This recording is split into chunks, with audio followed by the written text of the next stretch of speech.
वास्तविक सुख भाग 15 में आपका स्वागत है।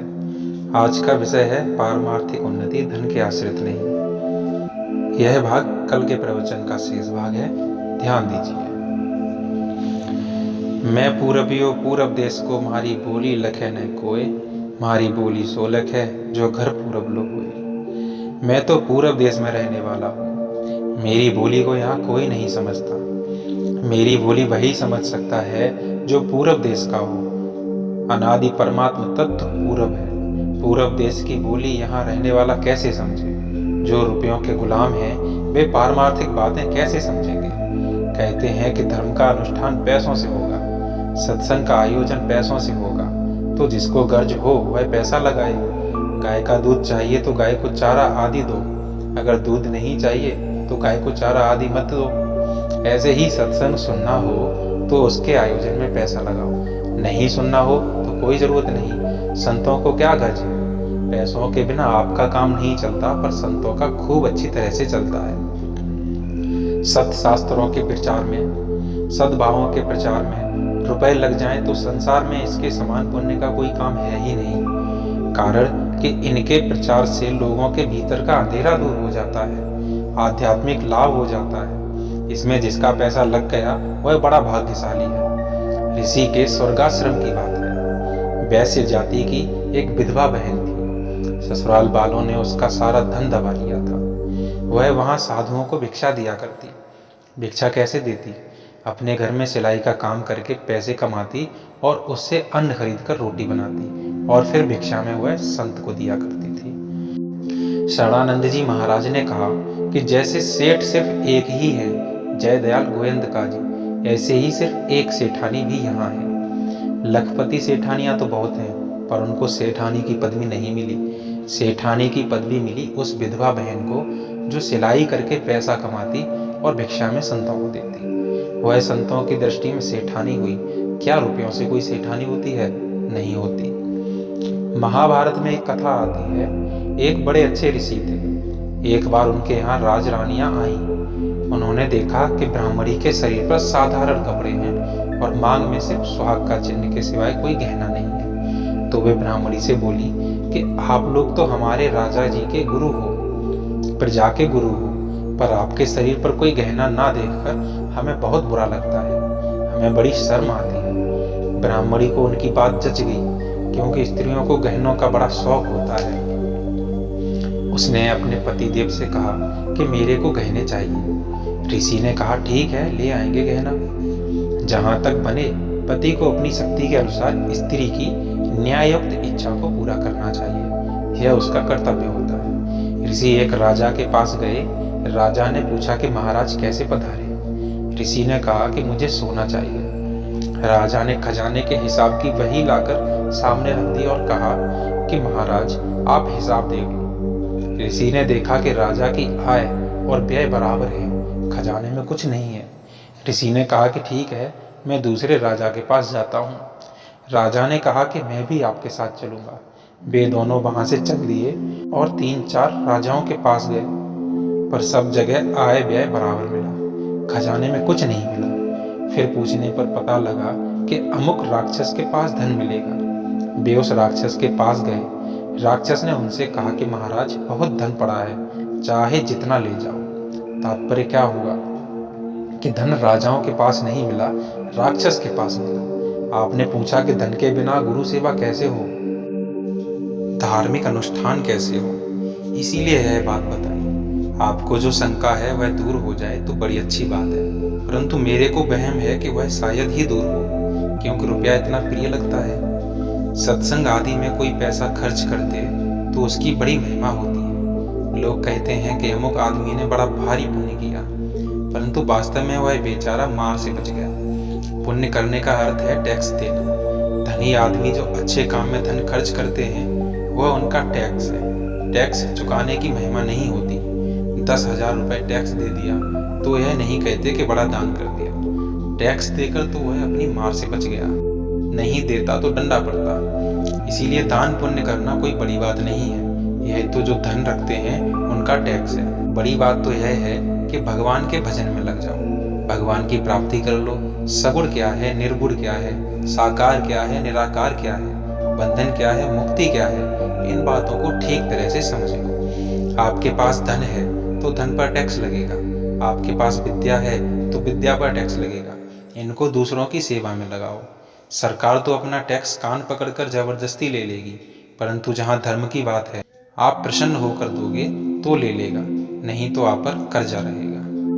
ब्रह्मचारी यतिश्चैव पक्वानम स्वामिनाभुमो तयोरन्न मदत्वाच भुक्त्वा चंद्रायणम चरेत। एक तो ब्रह्मचारी और एक सन्यासी जो त्यागी हैं, बनी बनाई रसोइयों के भागीदार हैं। भोजन बना हुआ हो तो इनको दे दो बस। जो इनको अन्न ना देकर खुद भोजन कर लेता है वह 1 महीने का चंद्रायण व्रत करे, तब उसकी शुद्धि होती है। इनको अन्न ना देने का इतना पाप लगता है। जो खेत में काम नहीं आया, दुकान में काम नहीं आया, घर के धंधे में काम नहीं आया, उसको भोजन कराओ और ना कराओ तो पाप लग जाए। यह कोई न्याय है? हमने कमाया, हमने बनाया, हमने सब काम किया और उसने किसी भी काम में रत्ती भर भी सहायता नहीं की, उसको भोजन ना दें तो पाप लग जाए? कितना अन्याय है। इसका कारण क्या है? जैसे आप धन इकट्ठा करते हो वैसे ही ब्रह्मचारी और साधु भी धन इकट्ठा कर सकता है। ब्रह्मचारी और साधु पढ़े लिखे भी होते हैं। कहीं घंटा भर पढ़ा दें तो क्या उनको रोटी नहीं मिलेगी? आप में जो योग्यता है वह योग्यता क्या उनमें नहीं है? अगर वे धन इकट्ठा करेंगे तो वह धन आपके यहाँ से ही आएगा, और कहाँ से आएगा बताओ? उन्होंने धन इकट्ठा नहीं किया तो वह धन आपके पास ही रहा, और कहाँ रहा। अतः जिसने थोड़ा भी धन नहीं लिया, सब धन आपके पास ही रहने दिया, उसको समय पर टुकड़ा तो दे दो। नहीं देते हो तो पाप लगेगा। जो धन का संग्रह करता है वह धन समुदाय में से ही आता है, उतनी कमी हो जाती है समुदाय में। पर जिसने धन लिया ही नहीं, वह धन किसके पास रहा बताओ? समुदाय के पास ही तो रहा। जितने जीव जन्म लेते हैं उनका प्रारब्ध पहले बनता है, पीछे शरीर मिलता है। उसके जीवन निर्वाह के लिए अन्न जल आदि का प्रबंध पहले से किया रहता है। अतः उसका कहीं ना कहीं अन्न है, कहीं ना कहीं जल है और कहीं ना कहीं वस्त्र है। वह जी रहा है तो उसका उस अन्न जल वस्त्र आदि पर हक है। आपके पास जो आवश्यकता से अधिक अन्न जल आदि है उस पर उसका हक लगता है। अतः वह सामने आए तो उसका हक उसे दे दीजिए। शरणानंद जी महाराज सूरदास थे। वे एक जगह गए जहाँ कोई परिचित आदमी नहीं था। वहां से उनको आगे स्टेशन तक जाना था, जिसका 4 आना टिकट लगता था। वे एक आदमी से बोले कि भाई टिकट ला कर दे दो। वह बोला बाबा माफ करो। महाराज जी बोले माफ कैसे करें तुमको? माफ नहीं कर सकते। माफ तो तब करें जब मैं पात्र ना हो और तुम्हारे पास पैसा ना हो। मैं पात्र हूँ और तुम्हारे पास पैसा है, फिर माफ कैसे करते? उस आदमी को टिकट लाकर देना पड़ा। अपराधी को माफ नहीं किया जाता। अपराध क्या है? जैसे तुम पैसे रखते हो वैसे मैं भी पैसे रख सकता हूँ, पर मैंने पैसे नहीं रखे तो वे पैसे कहाँ गए? तुम्हारे पास ही रहे ना। तुम खजांची हो, जब हमें जरूरत हो तब दे दिया करो। जिसको मिलता है उसको अपने भाग्य का मिलता है। क्या आप अपने भाग्य का देते हो? क्या आप रोटी नहीं खाते, कपड़ा नहीं पहनते, मकान में नहीं रहते? आप तो पूरा खाते हो, पहनते हो, परंतु जो जमा करते हो उस पर हमारा हक है। साहूकारी से दे दो तो अच्छी बात है, नहीं तो दंड होगा। माफी कैसे होगी? जो रात दिन रुपयों के लोभ में लगे हैं वे इन बातों को समझ ही नहीं सकते।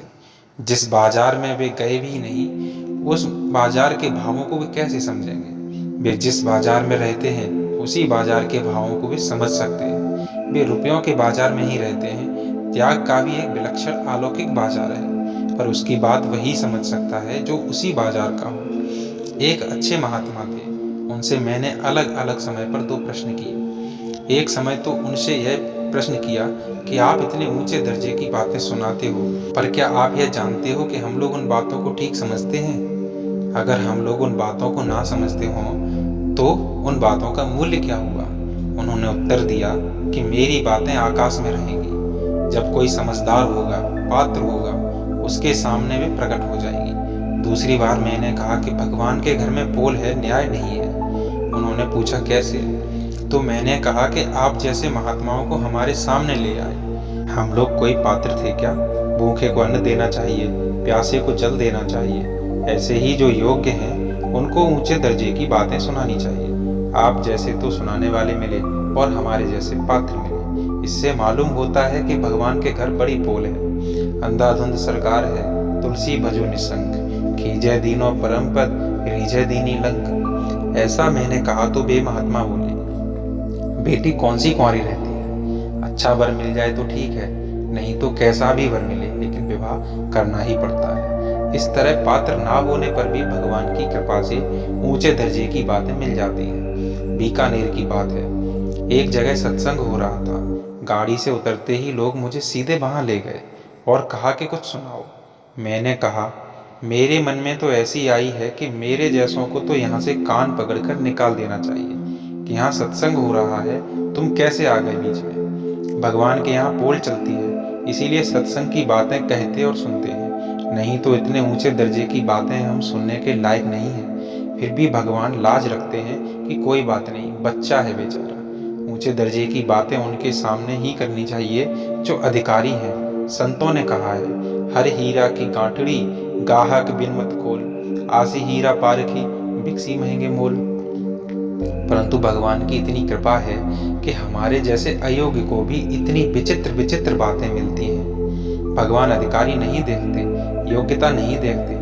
वर्षा होती है तो जंगल पर भी पानी बरसता है और समुद्र पर भी बरसता है। समुद्र में पानी की कमी है क्या? पर फिर भी बरसता है। ऐसे ही जो संत महात्मा होते हैं वे भी कृपा करके बरस पड़ते हैं, कोई ग्रहण करे चाहे ना करे। इसी तरह भगवान भी कृपा करते तो पात्र को पात्र नहीं देखते, कुपात्र को भी भगवान कृपा करके ऐसा बढ़िया सत्संग का मौका देते हैं। अगर ऐसा बढ़िया मौका सुपात्र को मिल जाए तो फिर कहना ही क्या है।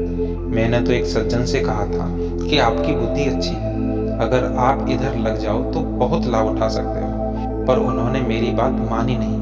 मेरे मन में आई कि ऐसी अच्छी बुद्धि है, अच्छे काम में लग जाए तो कितनी बढ़िया बात है, परंतु उनको जचती नहीं तो हम क्या करें। आप लोगों ने धन कमाने में खूब बुद्धि लगाई है, बेईमानी करने में, झूठ कपट ठगी जालसाजी करने में, टैक्सों से बचने में बुद्धि लगानी पड़ती है। बिना बुद्धि लगाए ये काम नहीं होते।